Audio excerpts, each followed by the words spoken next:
Today we have Richie Eng. What up, y'all?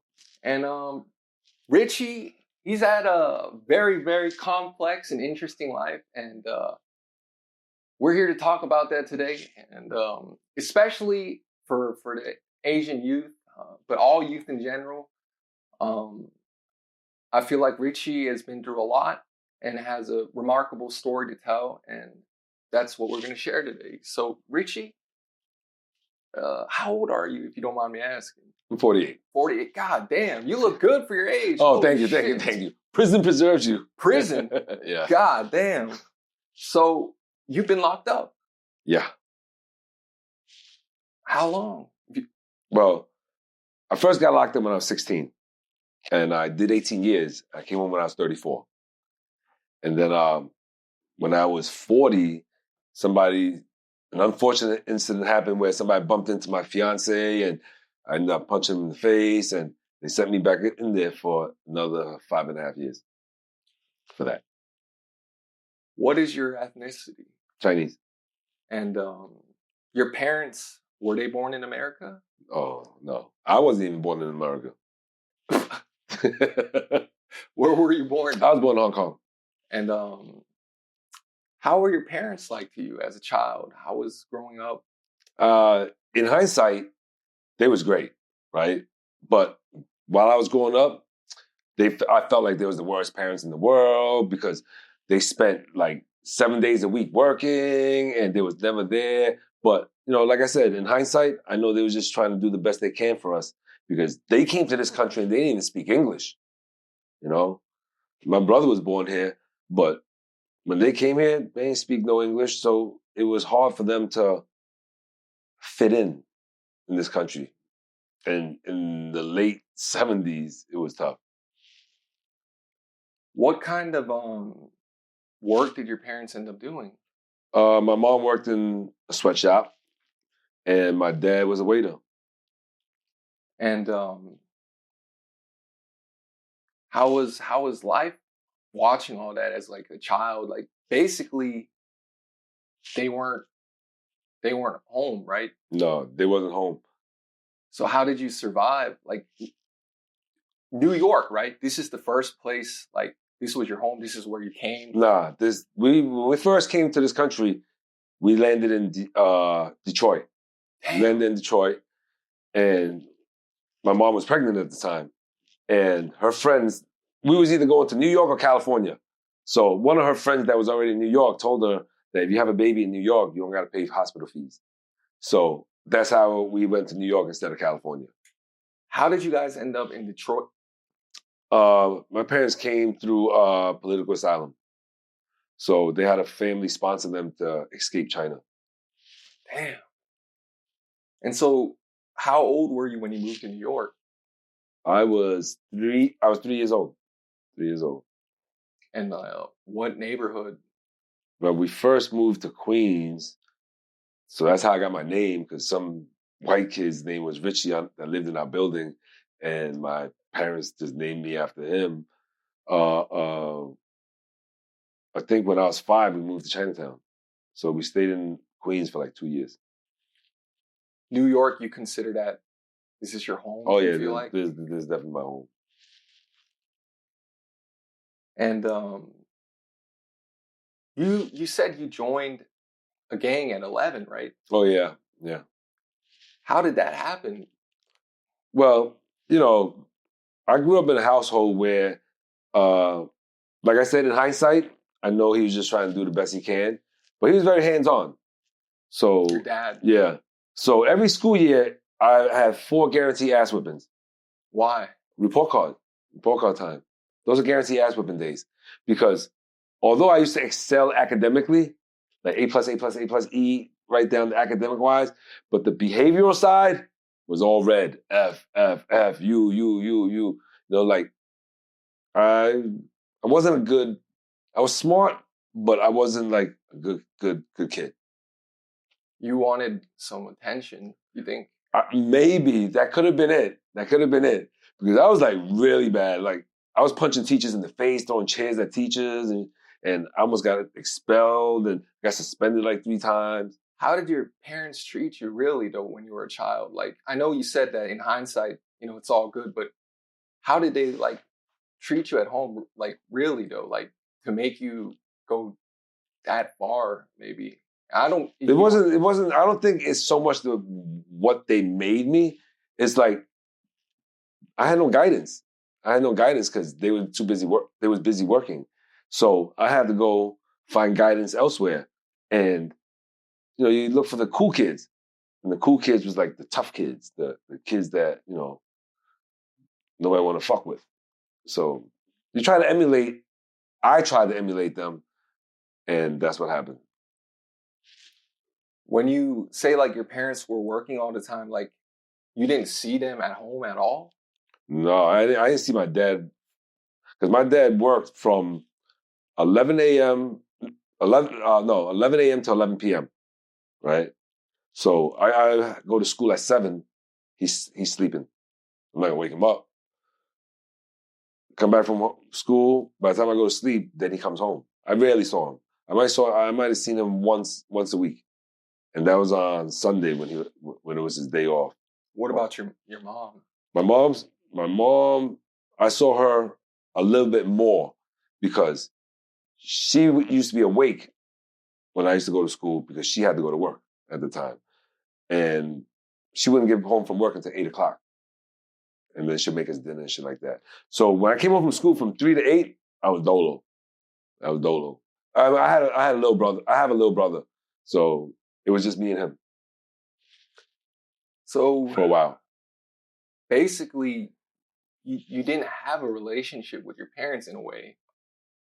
Yeah, you can say that. I developed a relationship with my parents when I went to jail. Because that's what it took. Because when they used to come visit me, we used to talk and we used to open up about, yo, why you used to do that? Yo, why this? And, What was their explanation?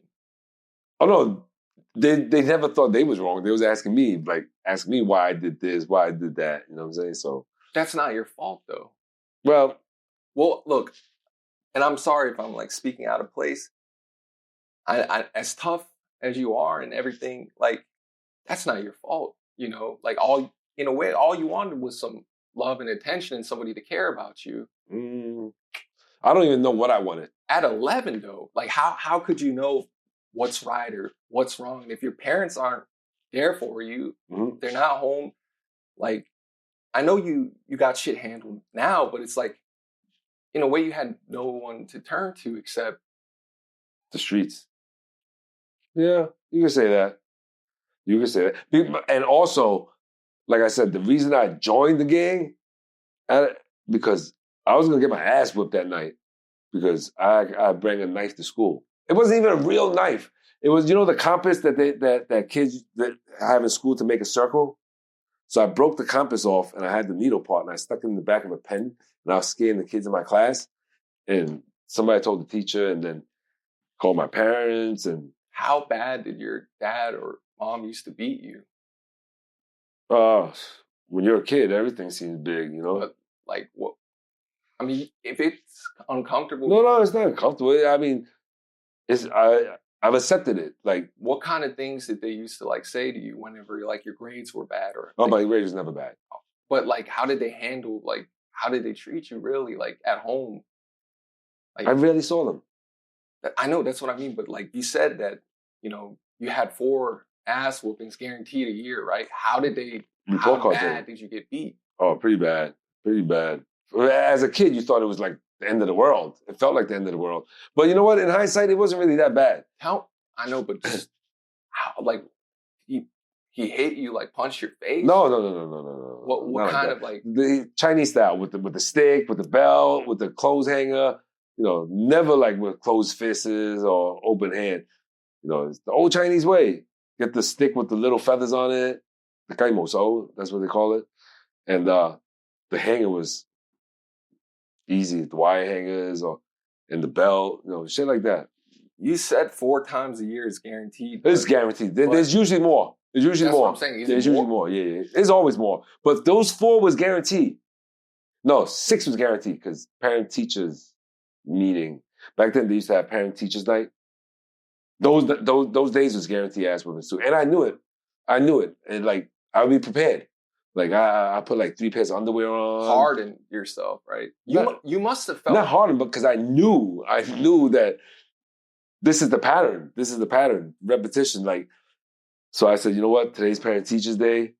While he goes, I'm putting like 3 pairs of underwear on, putting shorts on, my sweatpants, then put my jeans on, and I'm like, ready to face the music when he comes through that door. And when he comes through that door, yeah, I was prepared. So growing up, like, it must have been really like lonely and hard for you, because you said that your parents didn't really spend that much time with you.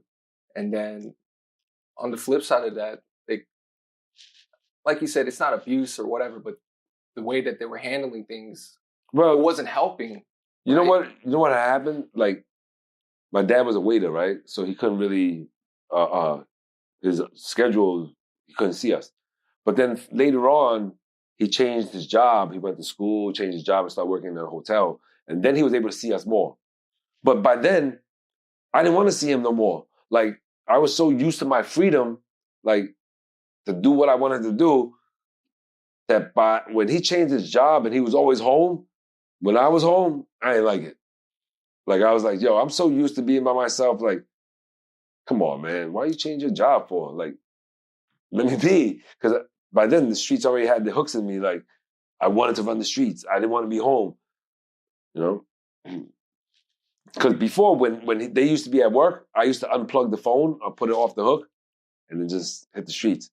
Because they used to call and check. Yo, are you home? Are you home? Knock the phone off the hook. Then when I come back before they come home, I leave the phone knocked off. And when they say, how come the phone was off the hook? I'd be like, I don't know. Somebody must have kicked the phone and knocked it down. I don't know. It wasn't me. I was home all day. I was wondering why y'all ain't call. But by then, it was too late. I was How already... old were you then? By then, that was like maybe half a year before I ran away from home and joined the gang. So I'd be like 10. 10? Yeah, I think I was like 10. Because I was in the 6th grade. I think I was in the 6th grade. But when I was from the 3rd grade to the 6th grade, I had mad freedom. Like, I ran the streets because my dad wasn't home. You had to become an adult early because nobody was there. Yeah, I know. You grew up But fast. when they wanted to be there, I didn't want them there no more. Do you feel like... you feel like your parents accepted you as who you were, like, growing up? Like, before all the jail shit, like, as a child, could you be yourself in front of your parents? No, hell no. That wasn't our culture, to be ourselves. We no, in my generation, nobody had their own identity. Everybody wanted to be what their parents wanted them to be. Everybody I went to school with are either dead, in jail, or doctors, or bankers, or like high. Like, there's no middle ground where, yeah, he works for this. Like, that's what we was molded to have to be, my generation. There's like no middle class, my generation. Either they made it big or they broke as fuck and they jailbirds. My generation. Generation X. I'm kind of like speechless a little bit because, like, the shit you're telling me, like, I got shot when I was 13. I got shot when I was 14, right? I have a son now. My son is 13. I can't imagine a motherfucker shooting him because I'm like, yo, that's a little kid. Like, why would you shoot at a little kid like that? Because my son is 13. And I'm like, hold up. Somebody tried to kill me when I was his age, you know? That was the generation that I grew up. It wasn't just, it's everybody. Like, we was bred, like, to hate each other, to hate ourselves and hate everything. So it was like normal. And I don't want to, like, pry, and if you don't want to speak about it, you don't have to. But when you joined the gang at 11, what kind of shit did they have you do? All type of shit. Like, because they tell you, yo, you're the kid, hold the gun. You know? So they used you. Of course. But all gang life is like that. You get used. They took advantage of the fact that you didn't have guidance. They took advantage of the fact that you were looking for love. They took advantage of that and made you do it. Probably. I mean, definitely. But, you know... That wasn't love. No, it's not. But, you know, some people, like, their parents warned them, yo, stay away from this kid because he's going to trick you into joining a gang or whatever, right? You got to stay away from this gang life. I was a little different. I was looking for the kid to make me join, like I wasn't recruited. I volunteered because I had to run away from home. So that's why I volunteered. Like some people could blame, somebody corrupted me and tricked me into joining the gang. Nobody tricked me. I volunteered. I called up the gang dude that I knew. Yo, I gotta go. It's because I think my dad is gonna flip out when he gets home. I ain't trying to be here for that. It's time to go. They were like, all right, we're gonna pick you up right now. He even scooped me up. And then I was gone for I don't think my parents see me they couldn't find me for 6 months after that. So there's basically no relationships. Like, how do you, in prison when you're locked up for that long, you don't have a love life, really, do you? I mean, you could. Like, on my first bid, I met my baby moms on my first bid. And I have 2 kids with her. And we met while I was in prison. How do you meet someone through prison? Huh? How do you there's so many different ways. You could either meet them because they work in the jail, or you could meet them from pen pals. And, there's so many ways. Like, I know mad people that's in there their whole relationship has been in prison 10, 15, 20 years. And that their lady stayed with them their whole bid. They get conjugal visits. They have kids.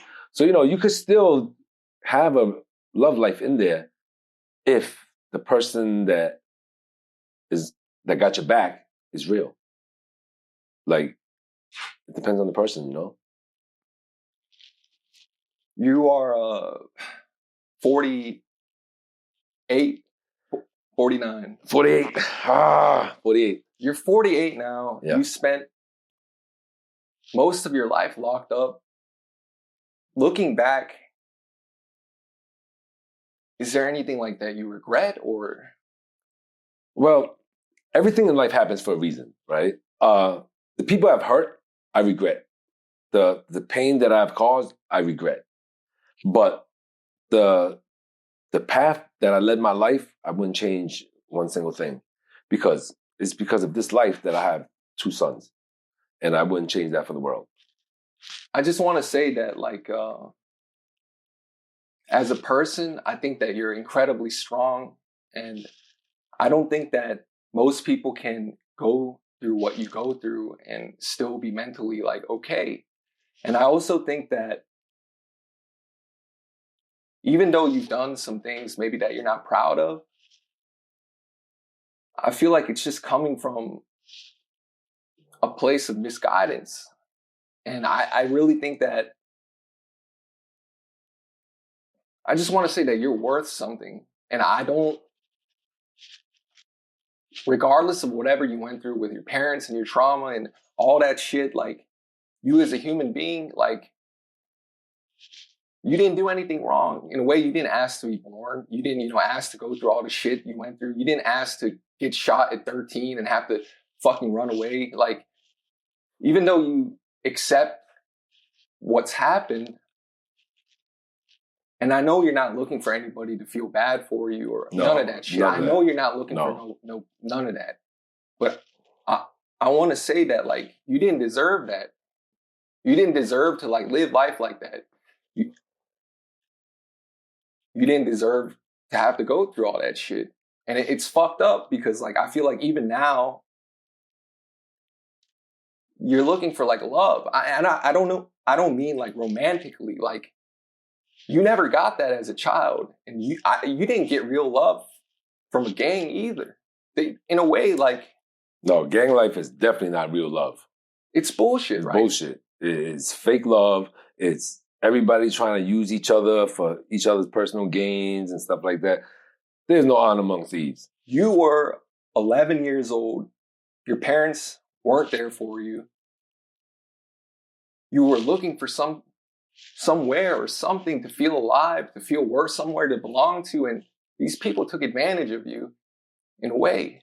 No, of course they did. And but that's what gang members are: predators. They prey on the weak. They prey on the misguided. they prey on the blind. And it sucks because we do it to our own peoples. I know that now. I wish I knew that when I was a kid, but you know. Right now, you like saying this, it's important because there are people out here on the streets right now, just like you, 10 or 11 immigrants, other like Chinese or Korean kids going through the same shit like you went through. And not everyone is as tough as you.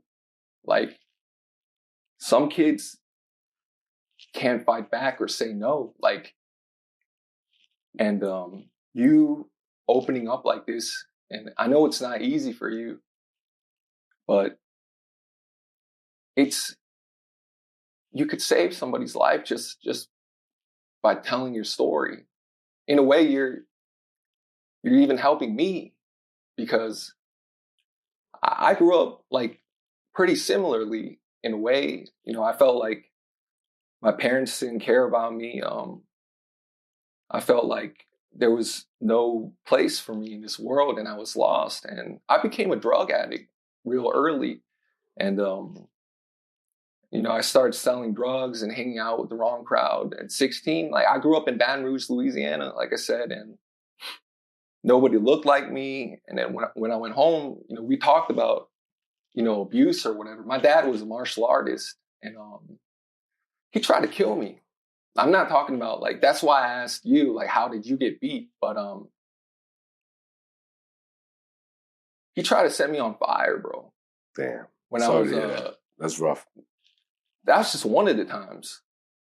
You know, Asian culture is really about a lot about image and respect and whatnot. And I guess me using drugs and hanging around those kinds of people, to him, it was dishonorable. And I feel like Asian parents, they expect you to be an extension of themselves, like a toy, a doll, not a real human being. And that's why I'm the way I am too. Like, all these tattoos and all this shit, like maybe the same way you were trying to make a name for yourself, that's what I wanted too. But when I really look back, I just wanted love or someone to care about me. And It's deep. I'm sorry. Like, no, it's very deep, because when you're sharing your story with me, it's awakening feelings that I never knew I had. Like, I'm seeing stuff that I never thought about, you know? Like,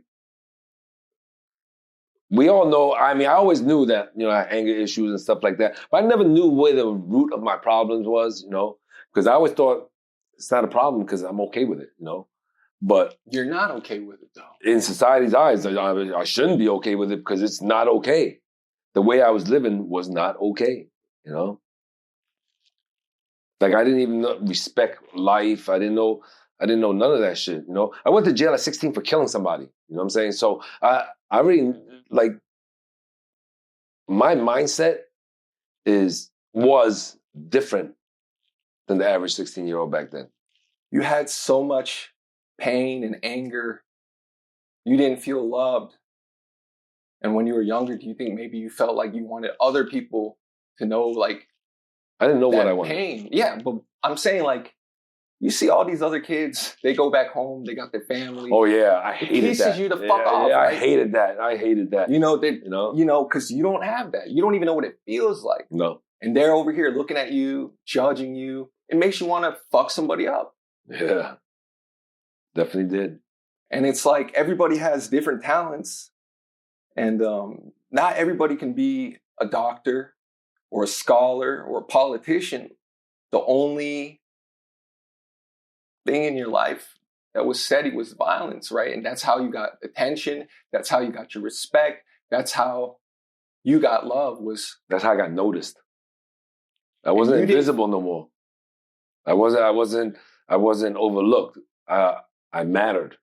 Once I got violent, and once I took it to the next level, then, you know, I felt like I belonged.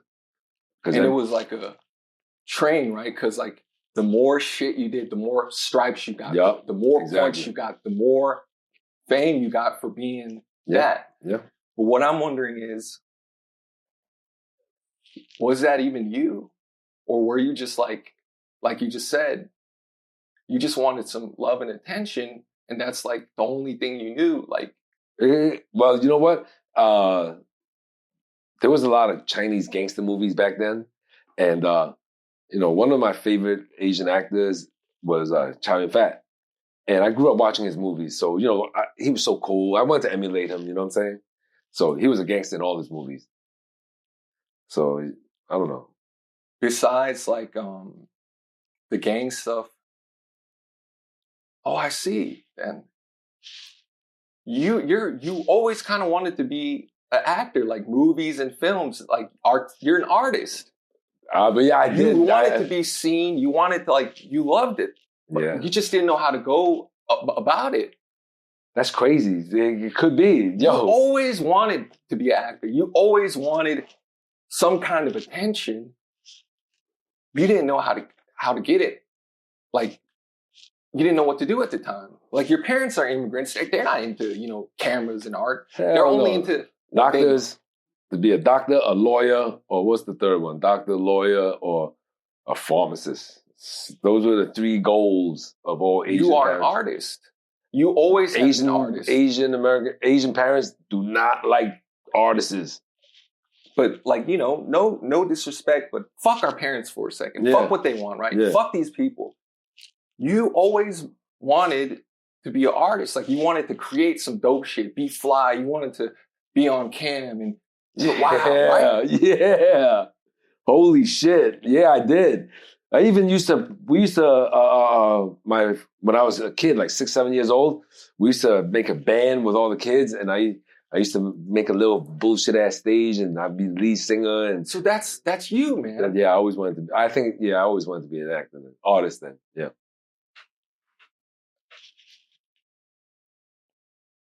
You didn't have support, and in a way, nobody believed in you, and that's why you turned to the streets. And I don't think you enjoy like hurting people. I think that's just your habit and reaction. Like, you can't let yourself get this. What I'm saying is, I guess, I know how it is. Like, respect is everything. Mm-hmm. Your name is everything. Yeah. And you've lived your life like that. So it's just a habit. It's not that you want to hurt anybody or do anything like that. But at this point, like, that's all you know. But I think you just needed an outlet. You want to be seen, you want to be heard, but nobody's there for you. You feel like nobody gives a fuck. So I'm gonna take that shit. I'm gonna fucking do it the way that I have to do it. I didn't realize I was an attention whore my whole life. There's nothing. No, you're not. No, but I'm just saying that I until you broke it down, I never put 2 and 2 together and equated that. Like, oh shit. I always thought that I always wanted to be a gangster, and becoming an actor was a byproduct of that. But the way you described it, it makes sense. It could be that I don't know. You always wanted sharp. You sharp. We going to the casinos together. we gonna start fucking with these dealers over here. I see, like, I know, like, I keep asking you these questions, and it's just because I see more to you than like the time you did, than like how you react to shit. Like, I see, like, even though you're a grown ass man, like, in a way, there's an innocence about you, because you just want love and attention. And I keep saying that. And once again, like, I want to thank you for your time. I want to thank you for even opening up and speaking to me. No, thank you, because talking to you has made me see shit that I've never seen before. Like, I never looked at it that way, Like, when I leave here, I'm going to be doing a little more thinking than I usually do, you know what I'm saying? Because a lot of stuff that you analyzed made sense. And I didn't even realize it.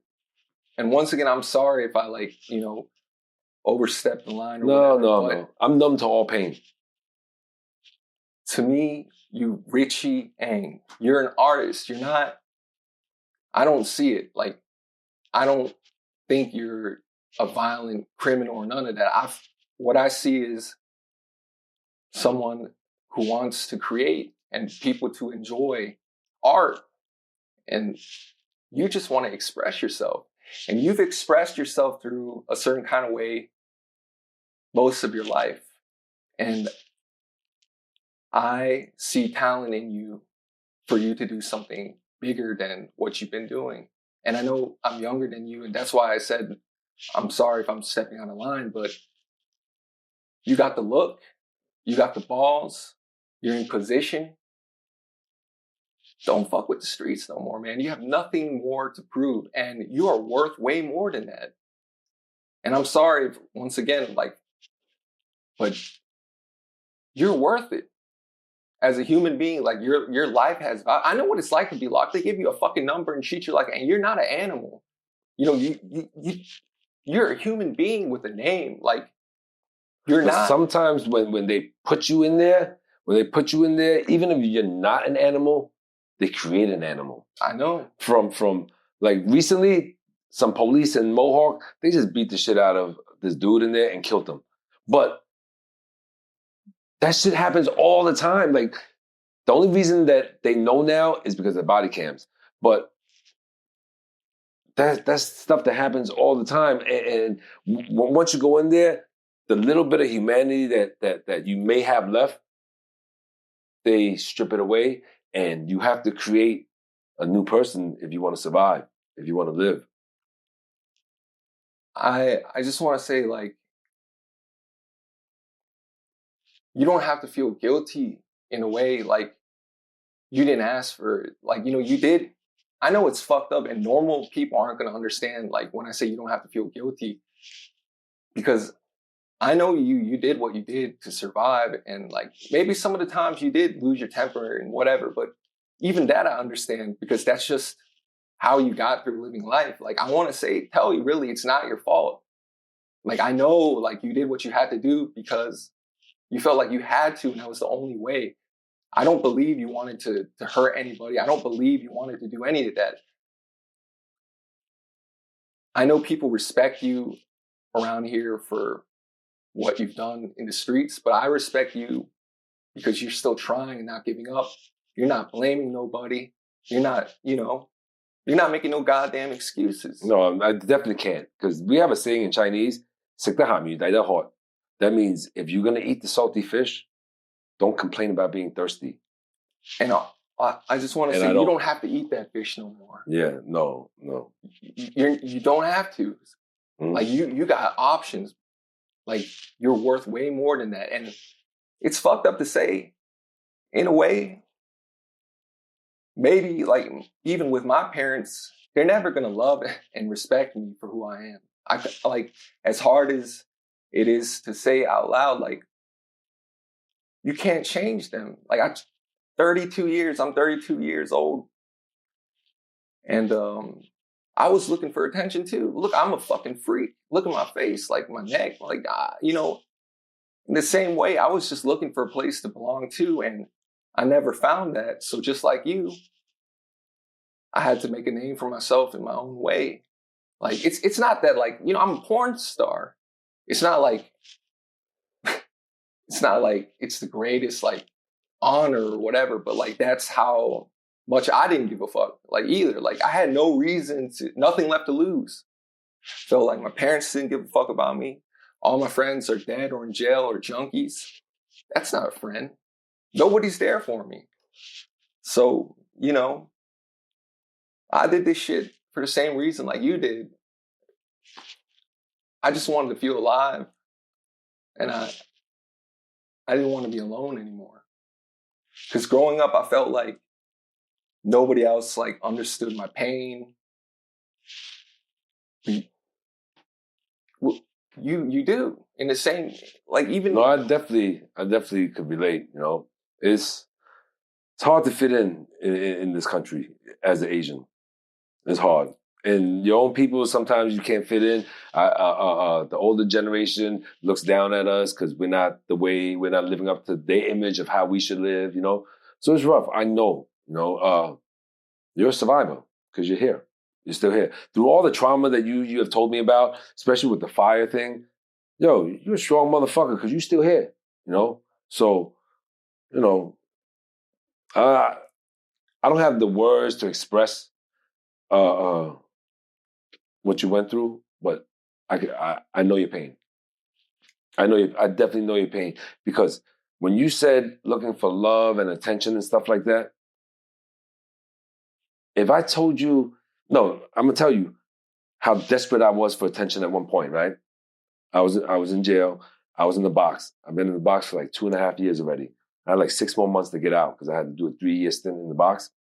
The box is like solitary confinement, no human contact. The shower's in your cell. The rec pen is in the back of your cell. So you never come out of your cell unless you have to go to the hospital or the visit. So I had a visit one time, come back from a visit, and there's a guy that I used to talk to on the gallery, but we can't see each other's face. We talk through the vent. So I was walking slow so I could see who I'm talking to. I was talking to this dude for like a year and some change, never seen how he looked like. So the police pushes me and said, yo, hurry up. I'm like, okay, you're gonna fucking regret that because you know what? I'm craving so much fucking attention, but I'm handcuffed and I'm shackled because I'm SHU status, the box status. So when they go in front of my cell, they take the chains off, you step in your cell and you stick your hand out so they can take the cuffs off. So I stuck my hand out, they opened the cuff, I just snatched my hand in. Boom! Took the cuff, locked on both hands. I said, you want to touch? You want to push me? All right. Now you're going to have to come in this cell and get these cuffs back because I'm not giving it to you. And I know you can't leave the jail until you return these fucking cuffs, you cocksucker. And long story short, they tried to gas me out, but they came and fucked me up. But I felt good after that because I got mad attention. So, you know, I get it. Sometimes we do shit to hurt ourselves just to crave attention because they gave me like an extra year in the box for that. And they roughed me up a little. So, you know, it's painful, but I was happy because like you said, I got the attention that I wanted. I didn't even realize that until you said it, but I was happy. I thought I was happy because I got to like vent out and like have human contact and shit. But nah, I was happy because I got the attention. And I just want to say that maybe people judge you and are afraid of you because of what you've done. I think that's completely wrong. You are not a bully or an aggressor. I see like a victim. Not a victim. Well, I'm not a victim. No. I'm not a victim, don't take it that way. But I'm not a bully. I'm not a bully, and but I have anger issues. But I can never be a victim because then that means I did this to myself. I know this. I caused my own demise. And I'm sorry, like I didn't mean it like not that. demise, I don't but mean like that you're weak. I'm saying like no. Being a victim doesn't make you weak. You're a victim because of circumstances that are beyond your control. That's all I'm saying is people might judge you like because of what you've done, but you did what you had to do, like I said, because of the circumstances. And when I mean victim of the circumstances. Oh, of how okay. Yeah, I don't mean no, I get it. I definitely get it. I'm not like, I'm saying that like, I don't see it like, I'm not afraid of you and other people shouldn't be afraid of you either because you did what you had to do because of your circumstances. And when I mean victim, you did the things you had to do because of those circumstances. And I don't see a killer. I don't see a thug. I don't see a gangster. Like I said, I see an artist. Oh, thank you. And I just want to say thank you. No, thank you. Thank you. So much, man. Thank you. And no, I feel that. I thank appreciate you for that. your time, man. I definitely appreciate that. Just go ahead and shout out your Instagram, any projects you got working. Oh, well, my Instagram is the real Richie Eng. And right now I'm doing a podcast with Steve. He was a cop for like 18 years, right? He took down the 109th precinct. And after that, they turned against him and they sent him to jail for a fight too. So, you know, he lost his pension and everything. So I did 18 years in jail. He did 18 years as a cop. So we talk about shit. We talk about random shit all the time. So our channel is System Unfiltered on YouTube. Anything else you want to shout out? I'm good. Thank you for Thank you for your having me. time, man. No, thank you, bro. It's a wrap.